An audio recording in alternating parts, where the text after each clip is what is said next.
Hey guys, so obviously the big thing to talk about is we get to see the Minks go into their full-on Sulong forms, and right out of the gate with this particular thing in the episode, just on a purely aesthetic level of artwork and all that shit, I kind of like the anime's rendition of these transformations into their Sulong forms more than the manga.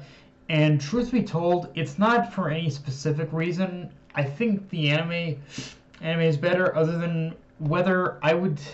It's just whenever I would see any of the Minks like transform, but especially Inuarashi and Nekomamushi in the manga, uh, the pretty much the line work and the design work in the manga of them transforming, it always felt a little off for some reason. Like, again, I can't properly explain it. It's the only way I can is it's one of those times where it felt like Oda rushed to get his drafts out on schedule.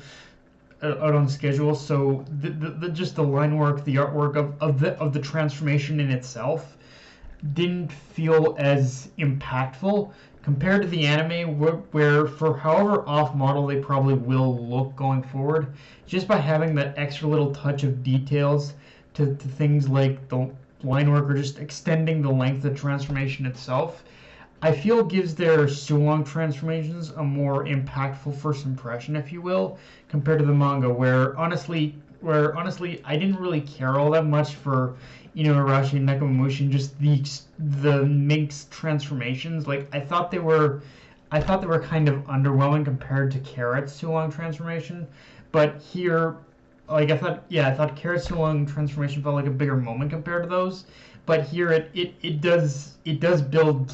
I like how it does kind of build it up as a big moment as well. I also like how the Minks and Akaze. One thing I also like is how, despite the Akaze's and Mink's best efforts to trap Kaido, ultimately he still ended up evening the playing field with Jack's arrival and showing that despite how despicable Kaido might seem to us, there is a genuine loyalty amongst those who follow him. With that said, the episode makes it a point to bring up the disparity in numbers between Kaido and Big Mom's forces, and Kaido and Big Mom's forces and the samurai, the Straw Hats, and the Akaze 9 brought with them, which again is quickly followed up by the arrival of reinforcements. And even though generally numbers don't mean all that much to people like Luffy, narratively, this is one time where it kind of pays off to keep track of just little details like that going forward as we move forward, more specifically leading into the moment when, well, spoiler, but when Tama makes her appearance on the battlefield, because it's in that moment where the tide of the battle really starts to shift back and forth, and you'll see the full extent of just how important a character that Tama is in this arc, and how Oda utilizes her power to completely flip the tables on Kaido and his army. That's right, I said flip the table, not turn the table. Absolutely flip the table, like flip the tables on Kaido and his army. Like it's gonna, very soon you'll learn just how key of a character Tama is to this whole thing, and like, it was already built up, but it's when Tama finally shows up where things really start to you really start to realize just how impactful her presence in the story is. Of course, as far as the perspective that we're going to be viewing this from, is one that as a manga reader, in context of current events that are going on in the manga right now, has me looking at Orochi and going, "You done fucked up, dumbass." And I'm not talking recent events here. I'm talking all the way back when we first got introduced to him and he was making deals with a certain group. Like, let's just say in context of this group's role in the story now, it makes me say that, yeah, the perspective you'll pretty much you'll understand eventually. But let's just say, I'll just say it, like CP0 is gonna play a big part in the story from this point on.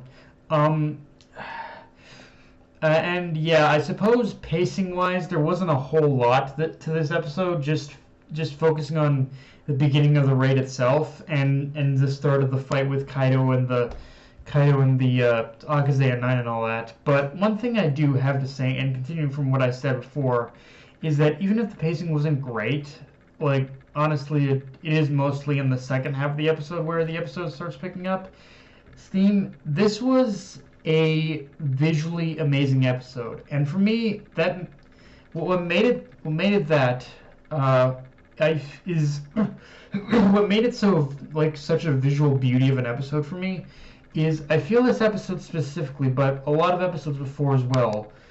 This took a lot of material from the manga and really stylized it, and really made a lot of scenes from the manga just pop and pop off the screen and gave us, and Toei and the animators really gave a sort of visual flair to a lot of these scenes from the manga that didn't have all that much flair. I guess like visually had flair, but didn't pop off the. I didn't think would pop off the screen as much as this, and which I think is something the animators have only gotten better at the further along we go with 1.0. In fact, one scene I think really shows this, oddly enough, is basically the establishing shot where we see Kaido, where we see at the top. I think it's at the top of it's at the top of Onigashima with Kaido in his dragon form and the Akaze just facing each other under the moonlit sky. It was just basic scenes like that really made this episode stand out for me. Like again, nothing too bombastic, but just the small scenes that really kind of that really had a little bit of an artistic flair to them that I really liked.